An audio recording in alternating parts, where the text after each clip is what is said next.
तो एक्सरसाइज 17.2 के पार्ट 1 में 1 से 6 तक तो सवाल हो चुके हैं। अब इस 7वें सवाल में कह रहा है कि एक आयताकार कागज का टुकड़ा 5 सेंटीमीटर लंबा और 4 सेंटीमीटर चौड़ा है। उसे 4 सेंटीमीटर की भुजा को अक्ष मानकर उसके चारों ओर घुमाने से और फिर 5 सेंटीमीटर की भुजा को अक्ष मानकर उसके चारों ओर घुमाने से जो 2 बेलन उत्पादित होते हैं उनके आयतनों में क्या अनुपात है। तो देखिए प्रश्न में कहा जा रहा है कि एक आयताकार कागज है, तो मान लेते हैं कि यह एक कागज है जो कि यह आयताकार ही है। तो सवाल में कहा गया है कि जो आयताकार कागज है तो इस आयताकार कागज की जो लंबाई है, तो चूंकि यह लंबाई है तो यह है 5 सेंटीमीटर, और जो इस कागज की चौड़ाई है तो चौड़ाई यह है, तो इस कागज की जो चौड़ाई है वह है 4 सेंटीमीटर। तो प्रश्न ने हमसे यह पूछा है कि जब इस कागज को इस प्रकार से मोड़ेंगे और जब इस कागज को इस प्रकार से मोड़ेंगे, देखिए जब हम ऐसे मोड़ेंगे तब भी एक बेलन का रूप लेगा, ठीक है, और जब हम इस प्रकार से मोड़ेंगे तब भी देखिए यह एक बेलन का रूप ले लेगा, क्योंकि सवाल ने कहा है कि पहले 4 सेंटीमीटर भुजा को अक्ष मानकर उसके चारों ओर घुमाना है, फिर 5 सेंटीमीटर भुजा को अक्ष मानकर इसके चारों ओर घुमाना है। तो देखिए स्थिति 1 में जब हम इस कागज को इस प्रकार से मोड़ेंगे तो देखिए जो यह लंबाई थी 5 सेंटीमीटर, तो चूंकि यह इस प्रकार से अब यह लंबाई गोल हो गई है, मतलब यह इस प्रकार से बन जाएगा। जो 5 सेंटीमीटर की यह भुजा थी, ठीक है, तो इसको इस प्रकार से मोड़ लिया गया। तो जब हम इसको इस प्रकार से मोड़ेंगे तब भी यह 5 सेंटीमीटर ही रहेगी, जो कि यह बन गई है अब परिधि के रूप में, ठीक है। तो परिधि यहाँ पर बराबर होगी 5 सेंटीमीटर के, और चूंकि जो यह इसकी चौड़ाई थी यह देखिए अब इस प्रकार से हो गई। तो चूंकि बेलन इस प्रकार से बनेगा तो इस बेलन की जो ऊंचाई हो जाएगी वह हो जाएगी 4 सेंटीमीटर, क्योंकि इस कागज की चौड़ाई 4 सेंटीमीटर की है, और जब हम इसको इस प्रकार से मोड़ेंगे तो इस कागज से बने इस बेलन की जो ऊंचाई होगी वह 4 सेंटीमीटर हो जाएगी। तो देखिए यह तो स्थिति थी 1, तो यहाँ पर लिख लें प्रथम स्थिति में। अब कागज को हम इस प्रकार से मोड़ेंगे, तो जब इस प्रकार से कागज मोड़ेंगे तो देखिए जो यह 4 सेंटीमीटर की भुजा थी अब देखिए यह परिधि का रूप ले लेगी, मतलब जो यह 4 सेंटीमीटर की भुजा थी अब इस भुजा को इस प्रकार से मोड़ लिया जाएगा, ठीक है, मतलब वृत्त के रूप का बना लिया जाएगा। तो 4 सेंटीमीटर की भुजा थी तो इसकी जो परिधि होगी वह 4 सेंटीमीटर ही रहेगी। तो लिखेंगे दूसरी स्थिति में, तो चूंकि इस प्रकार से मोड़ा गया है तो परिधि 4 सेंटीमीटर की हो गई है, तो बेलन की जो ऊंचाई हो जाएगी इस प्रकार से जो यह बेलन बना है तो इसकी ऊंचाई कितनी हो जाएगी 5 सेंटीमीटर हो जाएगी, ठीक है। तो चूंकि दोनों स्थितियों में जो ये 2 बेलन हमें प्राप्त हुए हैं, तो इस बेलन की ऊंचाई है 4 सेंटीमीटर और जो इस बेलन की ऊंचाई है वह है 5 सेंटीमीटर। इसकी परिधि है 5 सेंटीमीटर और इसकी परिधि है 4 सेंटीमीटर। तो चूंकि हमें इन दोनों बेलनों के आयतनों का अनुपात पता करना है, तो चूंकि जो बेलन का आयतन होता है वह होता है पाई आर स्क्वायर एच। तो इस बेलन का आयतन पता करने के लिए हमारे पास एच होना चाहिए, तो एच तो 4 सेंटीमीटर है, तो ऊंचाई को हम एच से प्रदर्शित करते हैं, और चूंकि यह पहली स्थिति है इसलिए इसको हम h1 मान सकते हैं। इसी प्रकार दूसरी स्थिति में जो यहाँ ऊंचाई है वह 5 सेंटीमीटर है, तो चूंकि यह दूसरी स्थिति है इसलिए इसकी ऊंचाई को मान लें h2। तो पहली स्थिति के लिए सूत्र बन जाएगा पाई r1 स्क्वायर और h1। तो चूंकि अब हमें r की भी जरूरत है, तो r तो हमारे पास दिया नहीं है, तो पहले हमें r निकालने की आवश्यकता होगी, ठीक है। तो जो यहाँ पर यह परिधि दी हुई है, तो जो परिधि होती है हम पार्ट 1 में सीख चुके हैं, जो यह परिधि होती है तो यह परिधि 2 पाई r के बराबर होती है। तो 2 पाई r बराबर हो जाएगा 5 सेंटीमीटर। तो यहाँ से हम r का मान प्राप्त कर सकते हैं। तो यहाँ से r बराबर क्या हो जाएगा, जो यह 2 पाई है गुणे में r के, तो इधर आएगा तो बटे में हो जाएगा, तो हो जाएगा 5/2 पाई। तो चूंकि यह पहली स्थिति है इसलिए इसको मान लें r1, तो r1 का मान आ गया 5/2 पाई सेंटीमीटर। इसी प्रकार दूसरी स्थिति में जो परिधि होगी वह हो जाएगी 2 पाई r2। तो यहाँ से यदि हम R2 का मान पता करें तो R2 बराबर क्या हो जाएगा, जो यह 2 पाई है यह बटे में हो जाएगा, तो यह हो जाएगा 4/2 पाई, या काट भी सकते हैं 2 से, तो हो जाएगा 2/पाई, या इतना ही पड़ा रहने दें, बाद में तो कट पिट ही जाएगा। तो लिखेंगे अतः दोनों स्थितियों में प्राप्त बेलनों के आयतनों में अनुपात बराबर।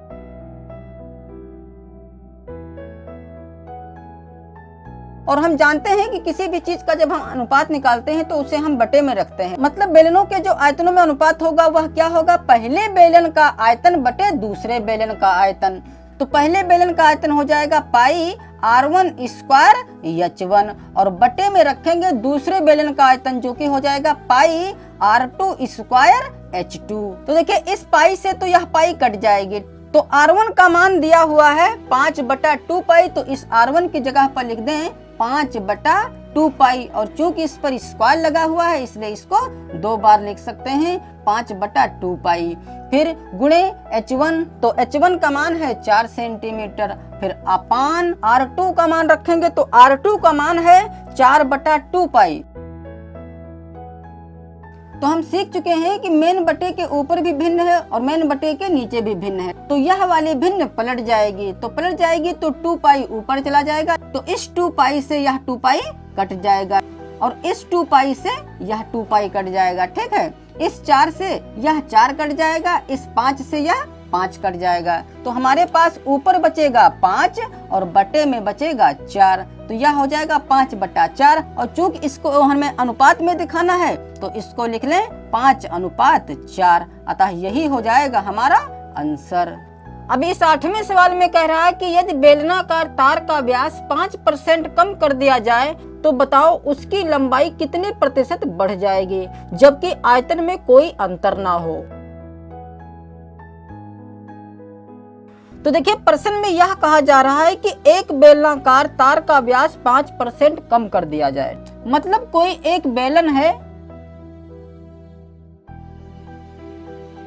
तो इस बेलन का जो व्यास है, तो व्यास कहां से कहां तक होता है, व्यास होता है यहां से लेकर यहां तक, तो जो यहां से यहां तक यह व्यास है तो मान लेते हैं कि व्यास है इसका D। तो प्रश्न ने हमसे यह कहा है कि जो यहां से यहां तक इसका व्यास है तो यदि इसके व्यास को 5% कम कर दिया जाए, जैसे यदि यहां से यहां तक इसकी दूरी 100 सेंटीमीटर है तो 5% कम कर दिया जाए, मतलब इसकी दूरी अब 95 सेंटीमीटर रह जाए। और सवाल ने यह भी कहा है कि यदि इस बेलन का व्यास 5% कम करेंगे तो जो नया बेलन प्राप्त होगा तो उसका आयतन और इसके आयतन में कोई अंतर नहीं होना चाहिए। ठीक है, मतलब दोनों का आयतन बराबर हो।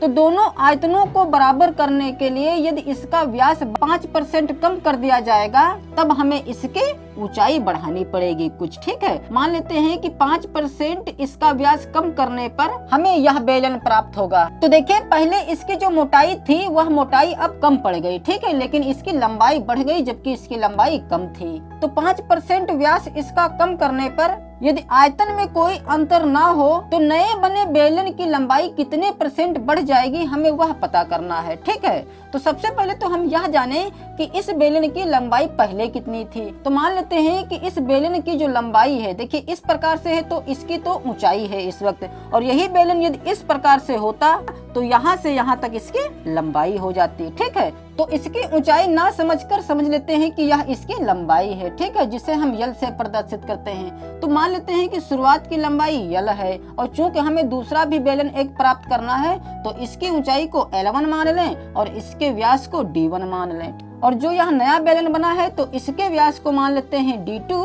और इस बेलन की लंबाई को मान लेते हैं L2। तो जो यहाँ पर किया गया है पहले तो वह लिख लें जो जो यहाँ पर माना गया है।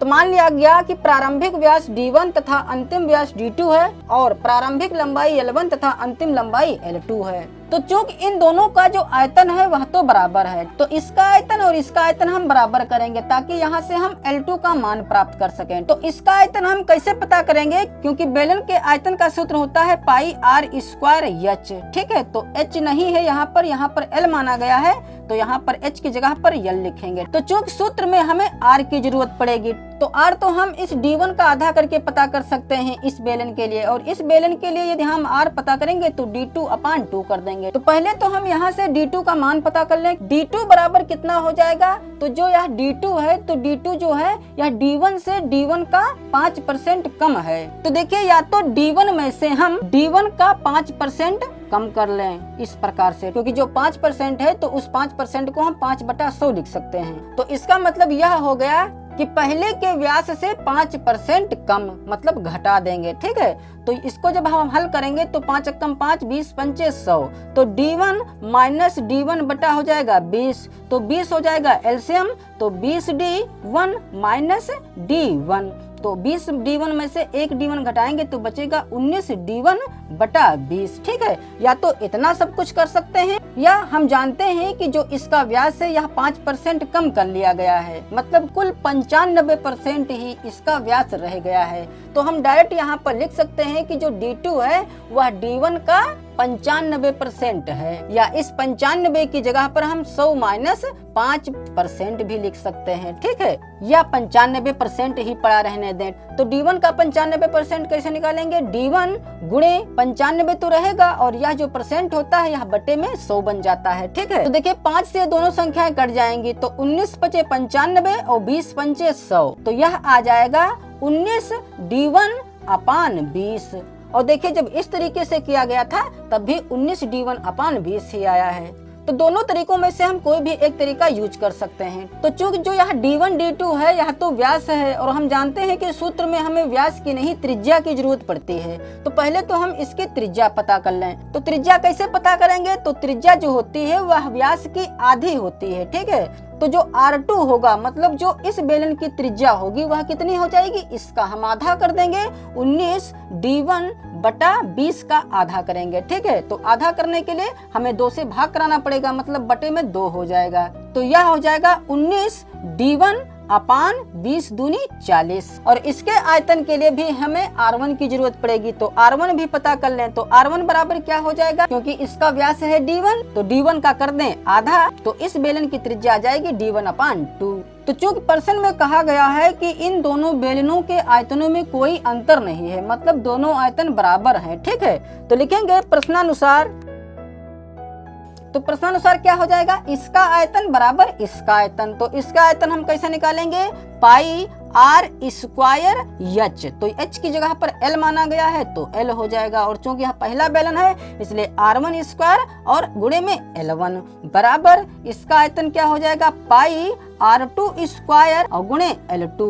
तो चूंकि दोनों तरफ पाई है तो इस पाई से यह पाई कट जाएगी, और चूंकि R1 का मान हमारे पास दिया हुआ है जो कि है D1 अपान 2, और चूंकि स्क्वायर है इसलिए हम D1 अपान 2 इंटू D1 अपान 2 2 बार लिख सकते हैं, और गुणे में है L1 बराबर R2 का मान है 19D1 अपान 40। तो देखिए 2 बार D1 इधर भी है, 2 बार D1 इधर भी है, और दोनों गुणे में है। ठीक है, तो इससे यह कट जाएगा और इससे यह कट जाएगा। तो चूंकि यहाँ से हमें L2 का मान ज्ञात करना है, ठीक है, तो L2 को इधर ही रोक लें। जैसे इधर देखिए L1 बटा 2 दूनी 4 है, तो L1 बटा 2 दूनी 4 बराबर इधर क्या बचा है? 19 गुणे 19, तो 19 की गुणा कराएंगे तो 361 हो जाएगा L2, और अपान में 40 की गुणा कराएंगे तो 4 चक्कू 1600 हो जाएगा। तो चूंकि यहाँ से हमें L2 का मान ज्ञात करना है तो L2 बराबर क्या हो जाएगा? क्योंकि इधर L1 अपान 4 पहले से है और 1600 बटे में है, इधर आएगा तो गुणे में हो जाएगा, और 361 ऊपर है, इधर आएगा तो बटे में हो जाएगा। तो 4 एकम 4, 4 चक्कू 16 और 2 जीरो, तो यह हो जाएगा 400 बटा 361। तो L2 का मान आ जाएगा 400 बटा 361 और गुणे में L1। तो L2 बराबर सीधे यहाँ पर हम लिख सकते हैं 400 बटा 361 और गुणे में L1। तो देखिए इस लंबाई को तो पता कर लिया गया, और पता हमें यह करना है कि जो इसकी लंबाई है वह पहले से कितने % ज्यादा हो गई है। तो पहले तो हम यह पता कर लें कि इसकी लंबाई बढ़ी कितनी है। जैसे पहले तो इस बेलन की लंबाई L1 थी और बाद में इसकी लंबाई कर दी गई है L2, तो कितनी बढ़ी है हम कैसे पता करेंगे? जैसे मान लेते हैं पहले जो इसकी लंबाई थी वह 10 सेंटीमीटर थी, अब इसकी लंबाई 15 सेंटीमीटर हो गई, तो कितनी बढ़ी हम कैसे पता करेंगे? 15 में से 10 घटाकर, जो कि बचेगा 5 सेंटीमीटर। ठीक है, मतलब इसकी लंबाई 5 सेंटीमीटर बढ़ गई है। तो इसी प्रकार हम घटाकर पता करेंगे कि कितनी लंबाई बढ़ गई है। तो लिखेंगे बढ़ी हुई लंबाई बराबर, तो बढ़ी हुई लंबाई कैसे पता करेंगे? हम L2 में से L1 घटा लेंगे। तो यदि सवाल बढ़ी हुई लंबाई ही सिर्फ पूछता तब हम L2 में से L1 घटा देते, लेकिन सवाल ने बढ़ी हुई लंबाई को प्रतिशत में पूछा है। ठीक है, इसलिए जो प्रतिशत में इसका मान आएगा, तो प्रतिशत में इसका मान पता करने के लिए हम क्या करेंगे, अंतिम जो इसकी लंबाई है तो अंतिम लंबाई में से हम प्रारंभिक लंबाई घटा देंगे। ठीक है, जो कि हो जाएगा L2 माइनस L1। और चूंकि हमें परसेंट भी बनाना है, जैसे यदि 9% हो तो इस परसेंट को हटाने के लिए हम जानते हैं कि 9 बटे हम 100 कर देंगे, तब यह परसेंट हट जाएगा। और यदि हम परसेंट प्राप्त करना चाहते हैं तो इस 9 बटे 100 में हम पुनः 100 से गुणा कराकर परसेंट इस प्रकार से कर देंगे। ठीक है, तो देखिए 100 से 100 कट जाएगा तो पुनः फिर यह 9% प्राप्त हो जाएगा। तो इस प्रकार यदि बढ़ी हुई लंबाई का मान प्रतिशत में पता करना चाहते हैं तो सूत्र क्या रखेंगे हम, अंतिम लंबाई माइनस प्रारंभिक लंबाई बटा प्रारंभिक लंबाई जो कि है L1 और गुणे में हो जाएगा 100%। तो यहाँ पर हो जाएगा बढ़ी हुई लंबाई प्रतिशत में। तो चूंकि हमारे पास L2 का मान तो है जो कि है 400 L1 अपान 361, फिर माइनस L1 और सबके बटे है L1 और गुणे 100%। तो अब इसको हल कर लें तो देखिए इस मेन बटे के ऊपर यहाँ पर यह भिन्न है, यह भिन्न नहीं है, तो 361 तो एलसीएम हो जाएगा। ठीक है, तो यह हो जाएगा 400 L1 माइनस 361 अक्कम 361 L1 और जो 361 एलसीएम आया था उसको बटे में रख दें और मेन बटे के नीचे L1 है। और हम जानते हैं कि जब इस मेन बटे को हम हटाएंगे तो पलट जाएगा यह, तो यह हो जाएगा 1 बटा L1, मतलब यह L1 नीचे का नीचे ही रहेगा। ठीक है, और गुणे में है 100%, तो गुणे 100%। तो 400 L1 में से 361 L1 घटाएंगे तो बचेगा 39 L1 और बटे में है 361 L1 और गुणे में 100%। तो इस L1 से यह L1 कट जाएगा, तो 39 की गुणा 100 से करा लें तो यह हो जाएगा 3900 और बटे में है 361%। तो जब हम 3900 में 361 से भाग कराएंगे तो हमें प्राप्त होगा 10.8033। ठीक है, तो चूंकि दशमलव के बाद 2 ही अंक काफी होते हैं तो जो यहाँ पर ये 3 है इसको हटा सकते हैं तो बचेगा 10.80 या इस 0 को भी हटा सकते हैं। ठीक है, यह तो जानते ही हैं, तो यह हो जाएगा 10.8%। अतः यह हो जाएगा हमारा आंसर।